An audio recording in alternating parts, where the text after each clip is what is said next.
Hello friends, જય શ્રી કૃષ્ણ. મારા કિચનમાં તમારું સ્વાગત છે. આજે હું તમારી સામે શેર કરીશ વજન ઉતારવા માટેનું એકદમ સિમ્પલ ડ્રિંક. ઘણા લોકો છે ને તે ગરમ પાણી નથી પી શકતા, તો તેના માટે જ આ વિડીયો છે. આ પાણી તમારે ગરમ નથી પીવાનું. આ પાણી પીશો એટલે તમારે ડાયટ કે જીમમાં જવાની જરૂર પણ નહીં પડે. આપણા રસોડામાં રહેલ આ જીરું વજન ઉતારવા માટે ખૂબ જ ફાયદાકારક છે. તો તમે જો આ જ રીતના જીરું પાણી બનાવીને રેગ્યુલર પીશો તો તમને જરૂર ફાયદો થશે વજન ઉતારવામાં. તો ચલો મારી સાથે વિડીયો સ્ટાર્ટ કરીએ. રેસીપી સ્ટાર્ટ કર્યા પહેલાં જો તમને મારી રેસીપી ગમતી હોય અને હજુ સુધી ચેનલને સબસ્ક્રાઈબ ના કરી હોય તો પ્લીઝ સબસ્ક્રાઈબ કરજો અને બાજુમાં આપેલ બેલ આઇકન પ્રેસ કરજો, એટલે નવી નવી રેસીપીના નોટિફિકેશન મળતા રહે. વાળના તમામ પ્રકારના પ્રશ્નો સોલ્વ કરતું 42 જડીબુટ્ટીઓથી બનાવેલું ઔષધિ તેલ, જે અમે લોકો જાતે જ ઘરે તૈયાર કરીએ છીએ, કોઈ પણ કેમિકલ્સના ઉપયોગ વગર, બિલકુલ નેચરલ છે. 42 જડીબુટ્ટીઓ ભેગી કરીને લોખંડની કડાઈમાં ઔષધિ તેલ તૈયાર કરવામાં આવે છે. જો તમારે ખરીદવું હોય તો તેના ઓર્ડર અમે લઈએ છીએ. ઓર્ડર કન્ફર્મ કરવા માટે વોટ્સએપ નંબર સ્ક્રીન પર જોઈ શકો છો. જો તમારે આ તેલનો પૂરો વિડીયો જોવો હોય તો તમને આ ચેનલ પર મળી જશે અને ડિસ્ક્રિપ્શન બોક્સમાં લિંક પણ મૂકેલી છે. સૌથી પહેલા વજન ઉતારવા માટે આપણે 1.5 ચમચી જીરું લેવાનું છે. પછી તમારે જે વાસણમાં જીરું પાણી બનાવવું હોય તે વાસણમાં જીરું લેવાનું. મેં એક બાઉલ લીધું છે. તેમાં તમે જેટલું જીરાવાળું પાણી પી શકો તેટલું પાણી એડ કરવાનું છે.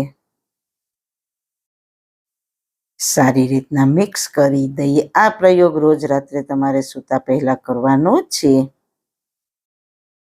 આ જ રીતના રોજ રાત્રે સૂતા પહેલા કોઈ પણ વાસણમાં જીરાને પાણીમાં પલાળીને તેને ઢાંકીને સવાર સુધી પલાળવાનું છે. આ જ રીતે જો તમે કરશો તો તમારે જીરા પાણીને ગરમ કરવાની કોઈ જ જરૂર નથી. જીરામાં જે સારા તત્વો હશે વજન ઉતારવા માટે તે પાણીમાં મિક્સ થઈ જશે. સવારે ઉઠીને તમે જોઈ શકો છો આપણા પાણીનો કલર પણ ચેન્જ થઈ ગયો છે અને જીરું પણ પલળીને ફૂલી ગયું છે. ઘણા લોકોને ગરમ પાણી ભાવતું નથી, પણ ગરમ પાણીમાં તમે મધ, લીંબુ કે જીરું એડ કરીને પીવાથી તેનાથી ખૂબ જ સારા ફાયદા થાય છે વજન ઉતારવા માટે. પણ જેને ગરમ પાણી નથી ભાવતું, ગરમ પાણી નથી પી શકતા, તેના માટે આ સ્પેશિયલ વિડીયો છે. આ પાણીને ગરમ કરવાની કોઈ જ જરૂર રહેતી નથી. તમે જોઈ શકો છો પાણીનો કલર પણ ચેન્જ થઈ ગયો છે. હવે આપણે એક ગ્લાસમાં અડધા લીંબુને નીચોવીશું. જો તમે વધારે ખાટું પી શકો તો આખું લીંબુ પણ લઈ શકો. ત્યારબાદ આપણે રાત્રે જીરું પલાળીને રાખ્યું હતું તે પાણીને ગાળી લઈએ. ચપટી મીઠું એડ કરીને મિક્સ કરી લઈએ. તો તમે જોઈ શકો છો ખૂબ જ ઓછી મહેનતમાં અને પાણીને ગરમ કરવાની ઝંઝટ વગર આપણું વેઇટ લોસ ડ્રિંક બનીને તૈયાર છે. મિત્રો, આનો ટેસ્ટ એટલો સરસ આવશે કે તમને ખૂબ જ ભાવશે. અને હા, આ જીરા પાણીને સવારે નરણા કોઠે પીવાનું છે. અને જો તમને વધારે આ ડ્રિંક ભાવતું હોય તો વધારે જીરું અને પાણીની ક્વોન્ટિટી રાત્રે પલાળો ત્યારે વધારી દેવાની અને બીજી વખત બપોરે કે રાત્રે સૂતા પહેલા આ ડ્રિંક પી શકો. આ ડ્રિંકની સાથે તમારે કોઈ ડાયટ કરવાની જરૂર નથી, પણ એ વાતનું ખાસ ધ્યાન રાખવાનું કે બહારનું ખાવાનું બિલકુલ બંધ કરી દેવાનું અને રેગ્યુલર ઉપયોગ કરો, જેથી કરીને તમને આ ડ્રિંકના જલ્દી અને ખૂબ જ ફાયદા થશે. જો તમને ગળપણ વધારે ખાતા હોવ તો તે ઓછું કરવાનું. બસ આ બધું ધ્યાન રાખજો અને આ ડ્રિંક રેગ્યુલર પીશો એટલે ફાયદો થશે જ.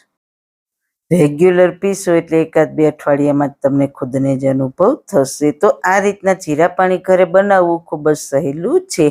ટાઈમ પણ નહીં બગડે. બસ રાત્રે પલાળી દેવાનું, સવારે પી જવાનું અને ટેસ્ટમાં પણ ખૂબ જ સરસ લાગે છે. તો જરૂર એકવાર ટ્રાય કરજો.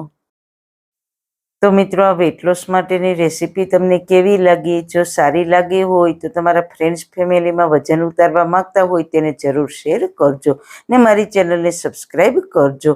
ફરી મળીશું એક નવી જ રેસીપી સાથે. ત્યાં સુધી બધાને મારા જય શ્રી કૃષ્ણ.